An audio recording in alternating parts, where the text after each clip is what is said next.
भारतीय मूल की अंतरिक्ष यात्री सुनीता विलियम्स 2 महीने से ज्यादा समय बीत जाने के बाद भी अंतरिक्ष में है। अब उनकी वापसी फरवरी 2025 में होगी। इस दौरान उन्होंने अंतरिक्ष में लगभग 250 दिन बिताए होंगे। लंबे समय तक अंतरिक्ष में रहने की वजह से उनके शरीर, आंख और डीएनए में कई तरह के बदलाव देखने को मिलेंगे। इससे पहले किए गए अध्ययनों के यह साबित हुआ कि लंबे समय तक अंतरिक्ष में रहने पर शरीर पर विपरीत असर पड़ता है। सुनीता विलियम्स के अंतरिक्ष से वापस लौटने पर उनके शरीर में 3 बदलाव देखे जा सकते हैं। पहला, मांसपेशियों में बदलाव। अंतरिक्ष में गुरुत्वाकर्षण की कमी के कारण सुनीता की मांसपेशियां कमजोर हो सकती हैं। लंबा समय बिताने पर उनकी हड्डियां भी कमजोर हो सकती हैं। हर महीने उनकी हड्डियों का घनत्व 1% कम हो सकता है। दूसरा, नज़र कमजोर होने का खतरा।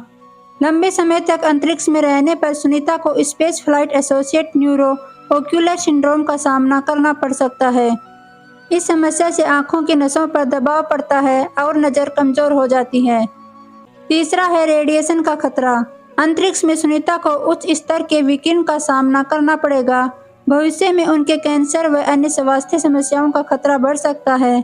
शरीर की कोशिकाओं, डीएनए में भी परिवर्तन हो सकता है, क्योंकि शरीर में ये बदलाव 371 दिन अंतरिक्ष में रहने वाले फ्रैंक में दिखे, जो सुनीता विलियम्स से पहले अंतरिक्ष में लंबा समय बिता चुके हैं। सबसे ज्यादा दिनों तक अंतरिक्ष में रहने का रिकॉर्ड रूस के वालेरी के नाम है।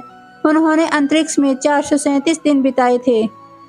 बीते वर्ष अमेरिकी अंतरिक्ष यात्री फ्रैंक 371 दिन अंतरिक्ष में रहने के बाद वापस लौटे हैं। फ्रैंक पर हुई शोध में पता चला कि वापस आने पर उन्हें नज़र संबंधी समस्याएं, डीएनए में बदलाव, वजन में कमी और इम्यून सिस्टम में परिवर्तन देखने को मिला।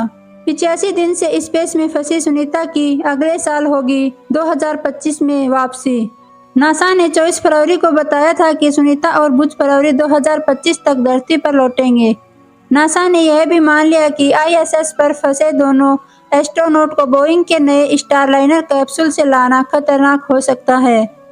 नासा के अधिकारी बिल नेल्सन ने कहा कि बोइंग का स्टारलाइनर बिना चालक दल के धरती पर वापस आएगा।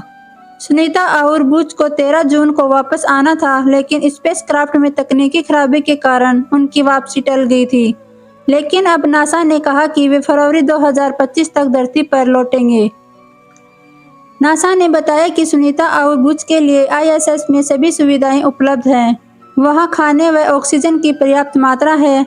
हाल ही में 2 स्पेसक्राफ्ट के जरिए 8,200 पाउंड का खाना, फ्यूल और दूसरी जरूरी चीजों के अलावा 3 टन का कार्गो आईएसएस भेजा गया है। आप सभी दुआ करना कि नासा हमारे भारतीय मूल की अंतरिक्ष यात्री सुनीता विलियम्स और उनके साथी बुच विल्मोर को वापस लाने में सफल हो। जय हिंद।